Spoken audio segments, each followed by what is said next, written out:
à toutes et à tous. Je suis ravi de vous retrouver aujourd'hui pour cette webconférence consacrée à l'exploitation de vos données, à cette mine d'or que vous avez dans les mains et qui est souvent sous-exploitée. Chez AxisWeb, on sait que la rentrée est souvent l'occasion de nouveaux projets et on s'est dit qu'on pouvait vous aider dans la réussite de vos projets et de vos challenges. À la fin de ce webinaire, vous serez capable de construire et d'analyser une stratégie data. Vous serez capable de définir les axes prioritaires à traiter dans le cadre de cette stratégie data. Vous pourrez justifier auprès de votre direction ou de l'équipe projet de chaque étape du projet et pourquoi elle est nécessaire et importante. Enfin, vous saurez choisir les outils techniques pour manipuler vos données et en tirer le meilleur parti. Alors, vous allez me dire, pourquoi est-ce que c'est capital de mettre en place une stratégie data? Eh bien, en gros, c'est comme conduire dans le brouillard, vous n'y voyez rien, vous ne savez pas où vous allez, et une entreprise, c'est exactement la même chose. Ces données, elles peuvent vous aider à avancer dans la clarté, ou alors, si vous ne les maîtrisez pas, et si vous en avez une mauvaise gestion, eh bien, on va avancer dans le brouillard, on ne saura pas trop où aller, et on ne sera pas sûr de la qualité des données qu'on a en face de nous, et on aura du mal à piloter notre entreprise. Cette stratégie, si vous la mettez en place, elle peut vous permettre de vous aider à piloter vos marges. Elle peut vous permettre d'automatiser des tâches répétitives et qui seraient chronophages auprès de certains collaborateurs. Elle peut vous permettre de vous assurer de la qualité de la donnée qu'on exploite. Il est, à mon sens, fondamental, et là c'est peut-être le chef d'entreprise qui parle, mais il est, à mon sens, fondamental de savoir quelles données on a sous la main et est-ce qu'on peut avoir confiance dans cette donnée. Et enfin, ça peut être pour le suivi des ventes, pour le suivi commercial, pour le suivi de la prospection, ça peut être pour tout un tas de choses, mais dans tous les cas, ces données sont capitales pour nous. On peut également, si on le souhaite, dans le cadre d'indicateurs stratégiques pour l'entreprise, anticiper des points de bascule, savoir à partir de quel moment il faut qu'on fasse attention à des flux de trésorerie, savoir à quel moment il faut qu'on fasse attention à des stocks de production, etc. Vos data, elles sont là. Elles sont prêtes à vous servir, elles sont dans votre système d'information et aujourd'hui, elles ne sont pas ou peu exploitées. On peut en faire beaucoup plus de choses, je vous le garantis. Alors, les principaux obstacles à la mise en place d'une stratégie data, on a fait un petit sondage récemment sur notre compte LinkedIn et il s'avère que le principal frein à la mise en place d'une stratégie data au sein d'une entreprise, c'est le manque de ressources. Alors, il y a le coût qui arrive, vous voyez, 10%, enfin 13% des sondés ont choisi le coût.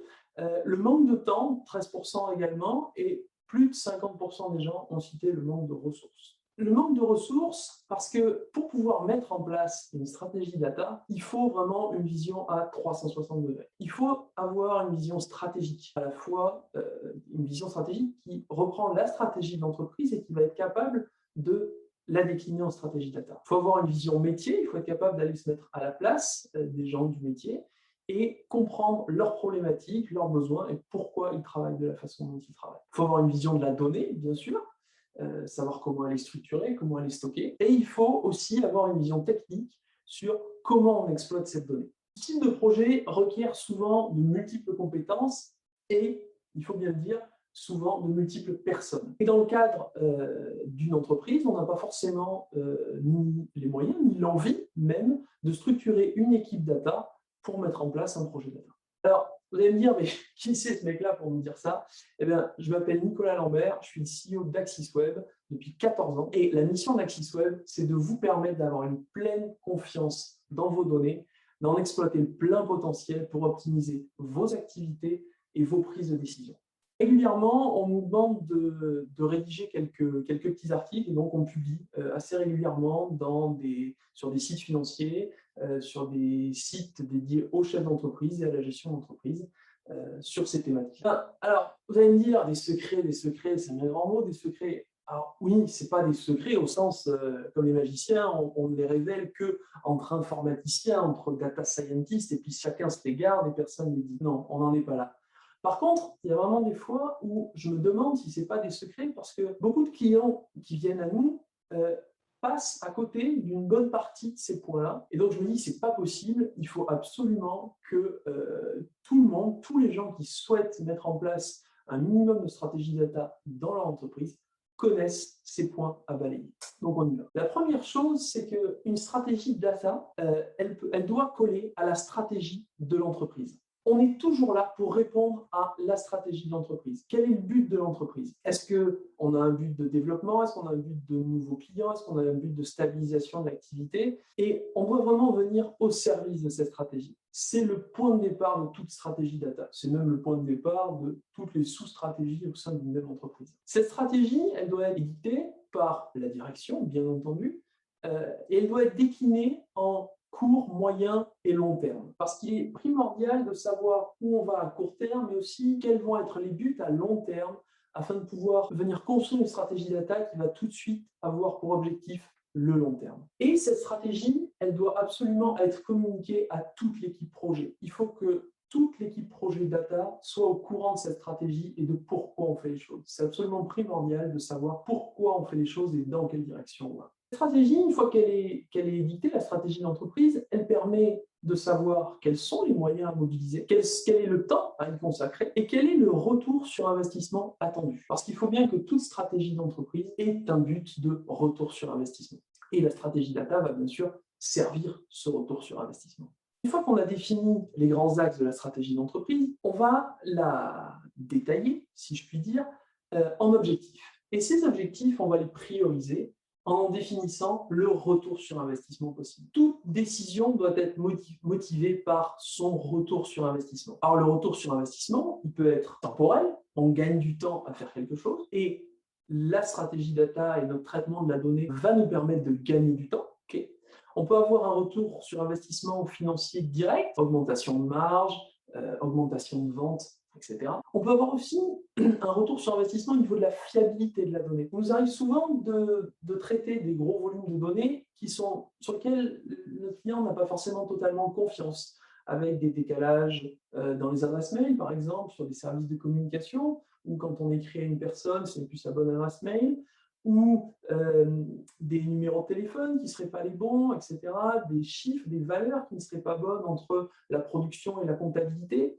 Et donc, on n'est pas sûr des chiffres qu'on a. Vous vous rendez bien compte que, encore un exemple assez récemment, quand on faisait la somme de toutes les prestations vendues dans l'outil de production, on n'arrivait pas au même chiffre que toutes les sommes facturées. Bon, à un moment donné, là, on a un problème de fiabilité de notre donnée. Comment est-ce qu'on se sort de ça? Et on peut avoir un retour sur investissement aussi sur l'optimisation de la production et de notre donnée. Alors, c'est aussi un gain de temps, mais comment est-ce qu'on optimise la production pour prendre moins de temps, pour faire aussi bien, voire mieux. Une fois qu'on a la stratégie d'entreprise, qu'on a défini notre stratégie data, qu'on a défini les grands axes de retour sur investissement en fonction de chaque étape, on va pouvoir définir de quelles données on a besoin pour répondre à cette stratégie et à l'axe prioritaire, évidemment. Et pour ça, il va être primordial de cartographier sa donnée.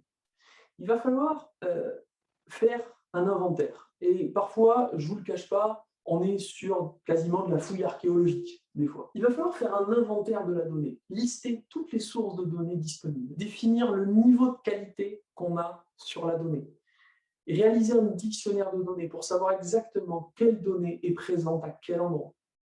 Et surtout, demander de l'aide au métier pour connaître les données pertinentes qui sont à notre disposition. Pourquoi? Parce qu'il peut tout à fait se passer que le métier va rentrer des données dans une application, mais le métier sait que cette donnée-là n'est pas forcément fiable, que cette donnée est approximative, que cette donnée, on en est sûr, c'est la bonne, mais que tel ou tel autre point, on en est moins sûr. Donc là, c'est pareil, il va falloir toujours se rapprocher au métier, se connecter au métier pour leur demander leur aide. Eux seuls peuvent nous dire à quelles données on peut faire confiance. Une fois qu'on a cartographié nos data, il va falloir s'assurer que toutes les données dont on a besoin sont digitalisées. Et parce qu'il se peut que toutes les données nécessaires pour répondre aux besoins stratégiques qu'on a définis ne soient pas sous forme numérique. D'accord? Alors, il y a plusieurs raisons. Il y a plusieurs raisons, notamment le fait que des fois, il n'y a pas d'application pour stocker une donnée. Alors, où il n'y a pas d'application, l'application au sens centralisé, c'est-à-dire qu'on peut très bien avoir des cas où la donnée existe sous forme numérique, mais chaque utilisateur l'a de son côté, dans un fichier Excel, dans un bloc-notes, quelque part. Ou alors, ça peut carrément être des données papier dans certains cas. Je pense notamment à un cas qu'on a eu avec des problématiques de suivi de bons de livraison. Ah oui, les bons de livraison étaient juste signés à la main avec une heure et une date de dépôt.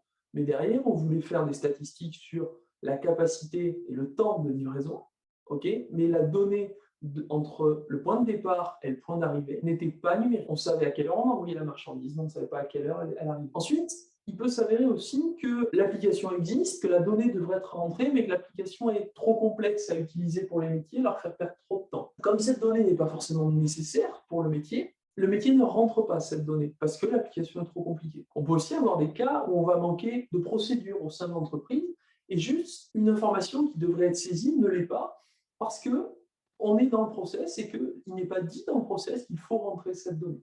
Et le dernier point, c'est que des fois, il y a une méconnaissance de l'importance de la saisie de la donnée par le métier. Je m'explique. Si on prend par exemple la gestion des temps dans une entreprise et l'imputation des temps, quand on dit qu'une entreprise, chaque salarié définit combien de temps il a passé sur quel client et sur quelle tâche. Cette donnée-là, elle n'est pas utile au métier et aux collaborateurs qui va devoir la saisir. Par contre, elle est primordiale pour la direction, pour la comptabilité, pour la facturation, etc. Le métier ne sait pas que cette donnée est vitale pour l'entreprise et pour ce qu'elle a besoin. D'accord? Donc des fois, c'est juste rapporter une information et apporter de la culture en disant non, cette donnée, elle est utile et pourquoi elle est utile. Il faut trouver le point de friction. Il y a toujours un point de friction quand on met en place ce genre de choses. Il faut trouver, mener le changement, mais toujours aller dans le sens du métier.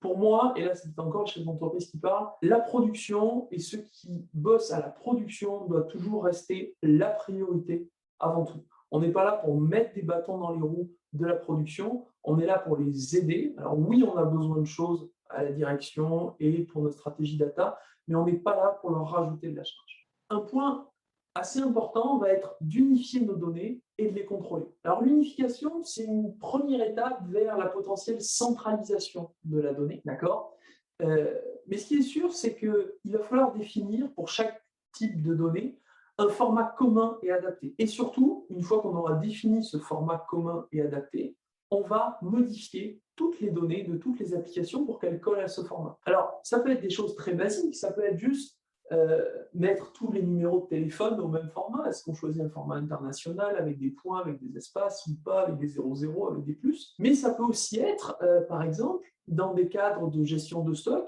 quand on va parler de dimension produit, est-ce que tous les produits ont bien leur dimension en millimètres ou en centimètres? Ou est-ce que dans une application, on parle en millimètres et dans une autre, on parle en centimètres? Est-ce que toutes les références produits vont être les mêmes dans toutes les applications de l'entreprise?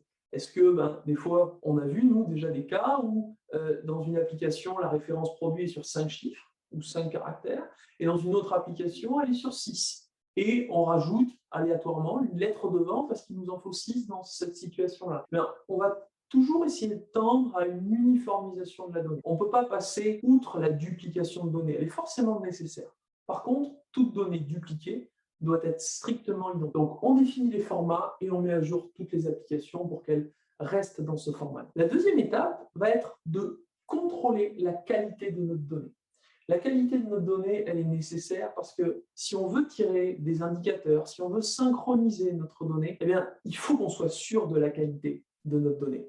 Clairement, données pourries au départ, résultats pourris au départ. À la fin, d'accord? Il n'y a pas de secret. Si on a des données pourries, on aura un résultat pourri. Donc, on a des données de qualité et une fois qu'on est sûr de la qualité de ces données, là, on les déploie et on les fait communiquer avec les autres applis. Ce contrôle, il va passer par la mise en place de règles métiers, comprendre comment le métier fonctionne et quelles sont les règles qu'on peut appliquer aux données. Ensuite, ça va passer par la création de robots, ou de programmes, ou de logiques métiers codées qui vont permettre de contrôler que les règles métiers sont bien respectées. Est-ce qu'on a bien tous nos numéros de téléphone qui sont au bon format? Est-ce que les références ont un ordre logique, etc. Parce qu'on a une règle qui définit comment doivent s'enchaîner les références. Est-ce que pour un produit donné, on a bien au moins 70% de ces caractéristiques différentes qui sont rentrées dans le système, etc., etc. Et on va définir à quel moment on considère que la qualité de notre donnée qu'on a sous les yeux est bonne. On va définir des indicateurs et les robots vont venir donner une note à cet indicateur. Et tant qu'on n'a pas atteint l'indicateur cible, le résultat cible que l'on souhaite, on ne va pas diffuser la donnée. Une fois qu'on atteint ce résultat, on peut diffuser la donnée. Et surtout, on va garder nos robots de contrôle en place pour s'assurer que dans le temps, notre qualité de données reste toujours optimum, voire s'améliore. Et que si à un moment elle descend, on soit tout de suite alerté et qu'on sache exactement quoi faire et à quel moment. On va continuer sur un point qui est très très souvent mis de côté parce qu'il faut se projeter dans le futur avec ces données pour traiter ce point. Et ce n'est pas forcément ce qu'on a envie de faire au départ d'un projet. Et pourtant, définir dès le départ quel est le cycle de vie de notre donnée et le cycle d'actualisation de notre donnée est à mon sens une chose vraiment essentielle principalement pour contrôler les coûts derrière dans le temps. Le cycle de vie de la donnée, c'est quoi? C'est combien de temps je vais conserver une donnée? Comment je mets en place et est-ce que j'ai besoin d'une historisation de ma donnée? En fonction de ces deux règles-là, quelle serait la volumétrie potentielle dans 1 an, dans 5 ans, dans 10 ans de mes données? Et surtout, si je fais du traitement dessus, est-ce que ça va impacter le temps du traitement? Un exemple qui me vient en tête, on a traité il y a quelques mois de ça une base de données pour un client qui avait à peu près 20 000 références au départ. 20 000 lignes pour 20 000 produits dans la base de données. En fait, au bout d'1 an, cette base de données, elle était passée à 300 000 lignes. Et au bout de 2 ans, on était à 2 millions de lignes. Alors qu'en réalité, il y avait toujours 20 000 produits en stock. Et bien pourquoi? Parce qu'à chaque fois, le client avait fait une chose, c'est qu'à chaque fois qu'il y avait une mise à jour sur n'importe lequel des champs du produit, ça pouvait être la description, le prix, les références, les caractéristiques, etc. Chaque fois qu'il y avait une modification, on crée un doublon de la ligne pour garder l'historique de toutes les modifications. Imaginez qu'à chaque fois qu'il y avait une mise à jour massive de prix, on doublait les 20 000 produits. Okay. Donc, au bout de 2 ans, on s'est retrouvé avec 2 millions de lignes et on voulait faire des statistiques quotidiennes sur cette base de données. Puis on voulait faire des statistiques quotidiennes. Et les statistiques quotidiennes prenaient plus de 30 heures à traiter. Donc là, clairement, ça allait plus. Donc pareil, comment est-ce que je conserve ma donnée? Qu'est-ce que je mets en place comme historisation? Et comment je vais gérer l'augmentation de la volumétrie? Est-ce que j'ai besoin de 10 ans d'historique sur mes données? C'est une bonne question à se poser. Des fois oui, des fois non. Ensuite, le pendant du cycle de vie, c'est la partie actualisation. L'actualisation, c'est à quelle fréquence je vais mettre à jour ma donnée? Des fois, on peut avoir besoin de mise à jour quotidienne, voire toutes les heures, et peut-être même des fois quasi en temps réel, voire en temps réel dans certains cas. Ou alors, on est sur des données qui ne sont à mettre qu'à jour qu'une fois par semaine. Est-ce que ça vaut le coup de faire tourner des robots, de faire tourner des logiciels de traitement de données, etc., si on a tous les jours, si on a besoin de cette donnée qu'une fois par semaine? Pas forcément. Est-ce que quand je mets à jour mes données, est-ce que je fais une mise à jour totale ou est-ce que je fais une mise à jour partielle? Si je fais une mise à jour partielle, je vais aller plus vite dans ma mise à jour, d'accord? Est-ce que j'ai besoin de traiter toute ma donnée tout le temps, à chaque fois? Ça, c'est vraiment des questions qu'il faut se poser. Et une fois qu'on s'est posé toutes ces questions, on se demande comment est-ce que je diffuse les données mises à jour, d'accord?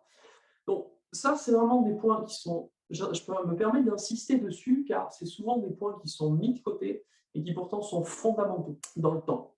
On n'a pas besoin de se poser ces questions forcément tout de suite, mais dans le temps, elles sont très importantes. Bien sûr, on ne peut pas parler de stratégie de data sans parler de sécurité de la donnée. La sécurité de la donnée, ça passe principalement par 2 choses. Ça passe par comment est-ce qu'on stocke la donnée et ça passe par qui a accès à cette donnée. Alors, le stockage, le point majeur, et là il n'y a pas de débat, c'est la sécurité du stockage. Aujourd'hui, on sait que toute entreprise est responsable de ses données. C'est à l'entreprise de sécuriser ses données et on dit en termes juridiques que la sécurité doit être gérée en bon père de famille, tout comme une entreprise doit être gérée en bon père de famille. Donc, on ne vous demande pas à ce que votre base de données, vos données soient inviolables. Personne ne peut vous le promettre et vous le garantir. Par contre, est-ce que vous avez mis tout ce qui est possible de mettre en place à votre échelle et à votre niveau de risque pour garantir une sécurité? Et là, se pose la question de où est-ce que je stocke ma donnée. Et alors là, naît et renaît et re-renaît le grand débat du je stocke on-premise chez moi ou je stocke dans le cloud. En général, là, on a 2 clans qui s'opposent vigoureusement.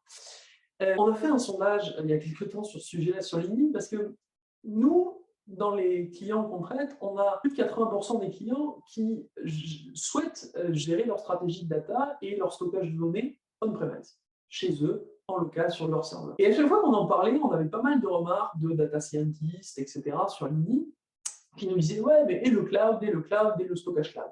Alors oui, c'est vrai, AWS, Amazon, Microsoft, Data Fabric et d'autres proposent du stockage de données qui marche très bien et qui est extrêmement performant et qui permet beaucoup de choses. Et en même temps, quand on consulte les data scientists, ils vont plutôt aller vers ces stockages cloud parce qu'ils permettent beaucoup de choses.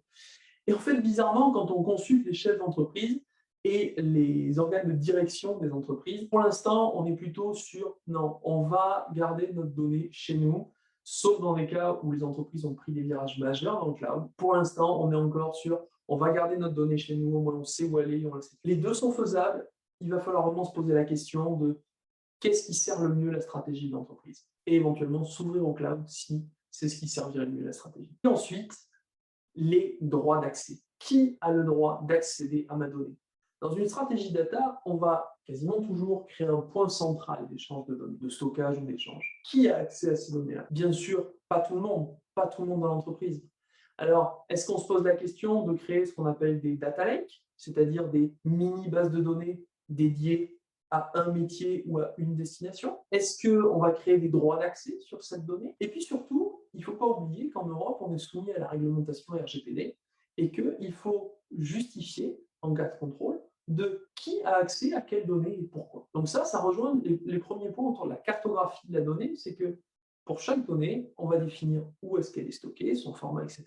Et aussi qui y a accès et pourquoi. Un point très important va être ce qu'on appelle vulgairement le MCO, le maintien en condition opérationnelle, et les mises à jour de ce système d'échange de données. Un système d'échange de données peut très vite, si on ne prend pas garde, devenir la plaque tournante de toute la donnée d'une entreprise. Ce n'est pas forcément mal ni bien, c'est juste qu'il faut en avoir conscience et savoir à quel moment ce système-là devient ou non critique dans la production de l'entreprise. Et à ce moment-là, à mon sens, il est primordial de s'assurer que toutes les applications puissent rester autonomes, prévoir les processus de reprise de données en cas d'arrêt du système de gestion de données, et surtout savoir quoi faire en cas de pépin. Il peut tout à fait arriver que pour X raisons, le système de gestion de données plante à un moment donné.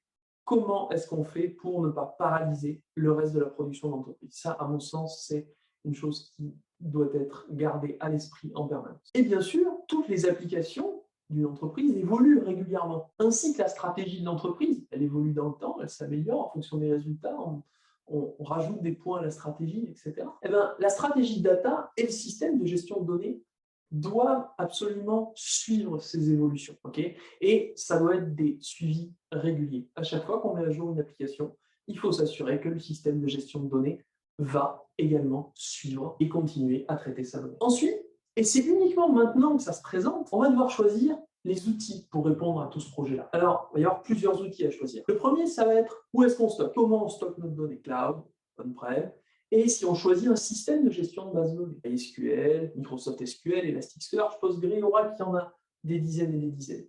Il va vraiment falloir se pencher sur quel est le besoin, quelle est l'utilité, la volumétrie, la quantité de données, etc. Et ces données-là répondront à la question.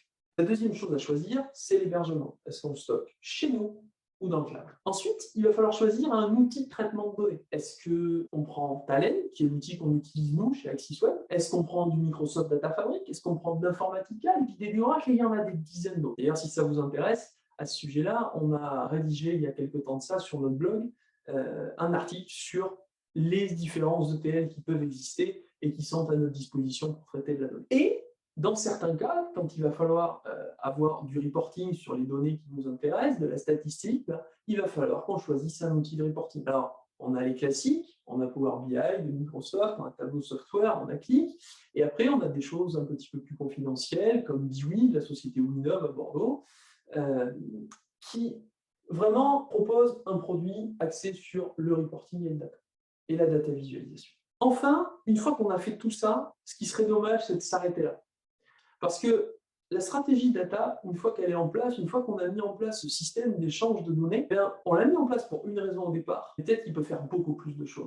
Dans la majorité des cas, ce système de données, une fois qu'il est en place, il peut vous faciliter la migration d'applications. Il peut faciliter la création de reporting pour toute l'entreprise. Il peut vous permettre d'automatiser des tâches qui jusque-là étaient faites manuellement par des utilisateurs. Il peut vous permettre de mettre à disposition de la donnée interne via des API pour des tiers ou pour votre site web. Et beaucoup, beaucoup plus de choses que ça. D'accord? Donc, comment est-ce que vous pourriez, une fois que vous avez mis ce projet en place, tirer encore plus de bénéfices de tout ce que vous avez fait? On va pas, donc on est arrivé au bout de ce que je voulais vous transmettre, et ce que je voudrais maintenant vous dire, c'est que nos clients, ils parlent pour nous. Nos clients parlent pour nous, donc ces deux petits témoignages clients que je vous propose, vous pouvez les retrouver directement sur mon profil LinkedIn. Et il nous dit, par exemple, Eric, que ce soit au niveau technique sur les données, mais aussi sur l'organisation des procédures, ils ont beaucoup progressé et que la pierre angulaire chez eux, c'était la construction d'un data warehouse, et ils avaient essayé de le faire tout seuls. Et vraiment, là, ils ont reconstruit quelque chose de beaucoup plus solide et sur lequel ils peuvent s'appuyer dans le temps. Et on a également le témoignage de Thibaut, qui est DSI dans l'automobile, et qui nous dit qu'il a réussi à industrialiser ses process IT. Donc là, on avait une grosse problématique de transfert d'informations entre les outils de vente et les outils de comptabilité, qui générait beaucoup d'erreurs et qui prenait beaucoup de temps. Et en plus, il y avait une question de formation des collaborateurs sur l'outil de traitement de données qui était Talend, qui est l'outil qu'on utilise et sur lequel on forme. Alors, à partir de là, vous avez deux choix qui s'offrent à vous. Le premier, c'est qu'avec toutes les clés que je vous ai données, vous pouvez vous lancer dans votre projet data et reprendre chaque étape et le traiter en interne. Ça, c'est tout à fait possible. Avec tout ce que je vous ai partagé aujourd'hui, vous avez tout à fait la capacité de traiter ce projet-là et vous saurez maintenant quelles étapes vous devez dérouler dans le cadre de la création de votre projet. Ou alors, vous pouvez vous faire accompagner dans la mise en place de votre stratégie à travers un audit. Alors, les audits qu'on propose, concrètement, c'est quoi? C'est un entretien stratégique avec votre direction pour vraiment comprendre où va l'entreprise, de quoi elle a besoin et qu'est-ce qu'elle veut gagner. C'est un ou des entretiens avec les équipes métiers pour comprendre comment ils fonctionnent et comment on peut les aider. Et c'est enfin un entretien avec votre équipe technique pour comprendre l'environnement technique de votre système d'information, prendre la dimension de vos données pour pouvoir les exploiter. Et à la fin de tout ça, c'est un rapport d'audit, des préconisations et une feuille de route claire, tracée sur comment mettre en place concrètement votre projet data. Pourquoi faire un audit? Parce que ça vous permettra de prendre un temps pour définir clairement vos besoins, d'étudier la faisabilité technique et s'il y a des points de friction technique, les lever immédiatement, faire le choix des outils qui sont à votre disposition et avoir nos retours d'expérience sur chaque outil pour savoir lequel choisir. Et surtout, définir les ROI potentiels de chaque axe. À la remise de l'audit, vous saurez exactement comment dérouler votre stratégie data et surtout, qu'est-ce qu'elle va vous faire gagner et combien. Mettre en place une stratégie data est vraiment indiqué si vous avez une entreprise type PME ou ETI, d'accord, que vous êtes le directeur ou le DSI ou le directeur financier et que vous avez besoin d'indicateurs précis pour répondre à votre métier au quotidien et à votre travail. Si votre système d'information comprend de multiples applications et que vous avez besoin de les connecter, de les faire discuter, de leur faire échanger de la donnée, et aussi si vous perdez du temps à obtenir des informations consolidées de la part des services commerciaux, des services de production, des services comptabilité, etc.